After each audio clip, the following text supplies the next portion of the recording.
Bienvenido a otro episodio de nuestra serie Patrones de Diseño. Hoy vamos a hablar del patrón Composite, en español compuesto. Este patrón pertenece a la categoría de patrones estructurales que se enfocan en cómo organizar y relacionar clases y objetos con el objetivo de formar estructuras más grandes y flexibles. El patrón Composite permite trabajar con estructuras de objetos como si fueran uno solo. Con este se construyen objetos complejos a partir de otros más simples y similares entre sí. Este patrón es ideal para casos en que se tienen una composición recursiva y jerarquía como árboles. Este además promueve una simplificación en el tratamiento de los objetos creados, ya que al poseer todos ellos una interfaz común, se tratan todos de la misma manera. La estructura típica del patrón Composite se compone de los siguientes elementos. Tenemos en primer lugar el cliente, que es quien interactúa con uno o más componentes de un sistema. En segundo lugar tenemos el componente, que es la base común para todos los elementos simples o compuestos. Este puede incluir acceso al elemento padre de ser necesario. En tercer lugar tenemos el elemento hoja, que es el elemento sin hijos. Este implementa directamente las funciones del componente. Y cuarto y último lugar tenemos el compuesto, que es el elemento que contiene otros componentes. Este se encarga de gestionar sus hijos y delega en ellos las funciones del componente. Ahora vamos a hablar sobre algunos ejemplos comunes donde se aplica el patrón Composite. Un caso común se encuentra para el manejo del sistema de archivos. Los componentes son los elementos del sistema que pueden ser archivos o carpetas. Los componentes hojas en este caso son los archivos, mientras que los compuestos son las carpetas. En el caso de elementos gráficos en una interfaz o UI, el patrón se utiliza para el manejo de operaciones como dibujar o mover sobre estos componentes visuales. Los componentes hoja son los botones e imágenes, por ejemplo, mientras que los compuestos son los contenedores, paneles y ventanas que contienen otros elementos. Otro uso práctico se da en el sistema de entidades de juego, donde se pueden aplicar acciones como mover, dibujar o actualizar a todo un personaje y sus componentes. Los componentes de hoja son los objetos como la espada, antorcha, moneda, mientras que los compuestos son los personajes en sí que contienen estos elementos. Finalmente, también es útil en sistemas de domótica, donde se puede encender todas las luces en un área con una sola orden, sin importar cuántos dispositivos hay en la misma. Los componentes de hoja son los dispositivos simples como bombillas, termostatos y sensores, mientras que los componentes compuestos son los grupos de estos dispositivos. La mejor manera de entender el uso de un patrón de diseño es a través de ejemplos prácticos. En este caso, vamos a hablar sobre el ejemplo de un objeto para el caso de un sistema de monitoreo industrial. El contexto es que tenemos un sistema de monitoreo de sensores donde se pueden obtener y monitorear datos para actuar sobre los mismos, ya sea de manera individual o como un todo. Por ejemplo, para reiniciar todos los sensores de una línea de producción u obtener la información de todos en esa misma línea. Recordemos el diagrama inicial del patrón Composite. Si lo aplicamos al caso de ejemplo del sistema de monitoreo industrial, el diagrama luciría de la siguiente forma. Nuestro cliente sería el programa principal. La clase base sería nuestro componente de sensor, mientras que nuestras clases concretas serían las de sensores individuales y grupos de sensores. Luego de haber visto el diagrama de estructura para este ejemplo, vamos a proceder a ver el código. Tenemos en primer lugar la interfaz base para nuestros componentes, que es la interfaz del componente sensor. Los métodos de esta interfaz son el de obtener estatus y reiniciar. En la clase del componente hoja, que es la de sensor, el método de obtener estado devuelve el estado del sensor y el método de reiniciar reinicia el mismo. Continuando, tenemos que la clase compuesta es la de grupo de sensores, que tiene el método agregar, donde se pueden agregar nuevos sensores. Los métodos de eliminar y obtener son obviados para fines de simplicidad en este ejemplo. El método de obtener estado obtiene el estado de todos los hijos y el de reiniciar los reinicia. Finalmente, se muestra brevemente cómo se utilizan todas estas clases en conjunto. Primero se crean los sensores de temperatura y presión, luego se crea un grupo para estos donde se agregan todos, se crea luego otro sensor que es el de vibración y otro grupo que corresponde para una zona en específico. Este grupo entonces va a contener el nuevo sensor y el grupo que fue inicialmente creado. Entonces al final tenemos que en una sola llamada se pueden obtener los estados y reiniciarlos. Todo patrón, como cualquier solución tecnológica, tiene sus ventajas y desventajas. Comencemos por las ventajas o lo bueno. En primer lugar tenemos que tiene un tratamiento uniforme. Este permite tratar objetos individuales y compuestos de la misma manera. Por ejemplo, puedes llamar operar a un sensor o a un grupo completo de sensores sin preocuparte de qué tipo es. En segundo lugar, es la estructura jerárquica flexible. Este facilita la creación de estructuras de tipo árbol, como en el caso de menús, UI, sistemas, etc. En tercer lugar, es la escalabilidad, ya que se pueden agregar nuevos tipos de componentes sin modificar el código existente. Cuarto y último lugar, es que facilita la recursividad. Las operaciones pueden ser implementadas de forma recursiva sobre la estructura. Continuando con las desventajas o lo malo, tenemos que, en primer lugar, la dificultad en el control de tipos específicos. Es decir, no es fácil restringir qué tipos de objetos pueden estar dentro de un composite. Por ejemplo, evitar que un grupo contenga otro grupo si no es deseado. En segundo lugar, tenemos la complejidad al manejar operaciones especializadas. Si un método aplica solo a ciertas hojas, puede ser difícil mantener una interfaz común sin introducir errores o código innecesario. En tercer lugar, tenemos que la depuración es más difícil. Es decir, seguir el flujo de ejecución entre muchos objetos recursivos puede volverse complicado. Cuarto y último lugar, es el riesgo de sobreingeniería. Es decir, puede ser demasiado complejo para estructuras simples o jerarquías planas.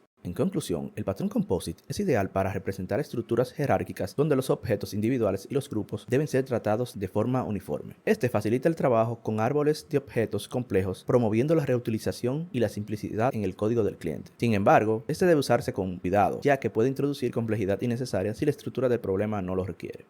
Si te gustó este video y el contenido de mi canal, no olvides de compartir con tus amigos, dar al botón de suscribir, like y la campanita para las notificaciones. Te esperamos.